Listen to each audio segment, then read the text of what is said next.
Doctor ഇങ്ങനെ prescription എഴുതിക്കൊണ്ടിരിക്കുമ്പോൾ ഈ ഗുളിക ലുഹ്റിസ്കാരം കഴിഞ്ഞിട്ട് കഴിച്ചോളി എന്ന് പറയലോടുകൂടി മൂപ്പർ എന്തായാലും അപരൂപത്തിൽ നിസ്കരിക്കും. അത് നിങ്ങൾക്കുള്ള ഒരു ദൈവത്ത.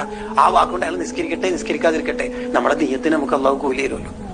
ഒരു എഞ്ചിനീയർക്ക് നടത്താൻ പറ്റുന്ന ദൈവത്ത് എന്തൊക്കെയുണ്ട്? പ്ലാൻ ഇങ്ങനെ വരച്ചുകൊണ്ടിരിക്കുമ്പോ പ്രയർ ഹാള് ഉണ്ടാവുമായിരിക്കും അല്ലെ എന്നൊരു ചോദ്യം കൊണ്ട് ചിലപ്പോൾ ഒരു പ്രയർ ഹാൾ വരും. അത് ചിലപ്പോൾ വനിതാ ക്ലാസ്സിൽ ഉസ്താദ് നാവിട്ട് അടിച്ചിട്ടൊന്നും കാര്യമില്ല, ആകെ 10 സെന്റ് ഭൂമികൾ പ്രയർ ഹാൾ എന്നൊക്കെ പറഞ്ഞു.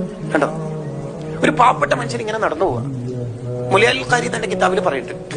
അപ്പൊ ഒരു മണൽ കൂമ്പാരം കണ്ടപ്പോ മൂപ്പര് ചിന്തിച്ചു, ഈ മണൽ കൂമ്പാരം മുഴുവനും സ്വർണ്ണോ മറ്റോ ആയിട്ടുണ്ടെങ്കിൽ അതൊക്കെ വിറ്റ് പാവങ്ങൾക്കൊക്കെ ഫുഡ് കൊടുക്കാമായിരുന്നു അല്ലെ, എന്റെ അടുത്ത് ഒന്നും ഇല്ലാത്തോണ്ടല്ലേ.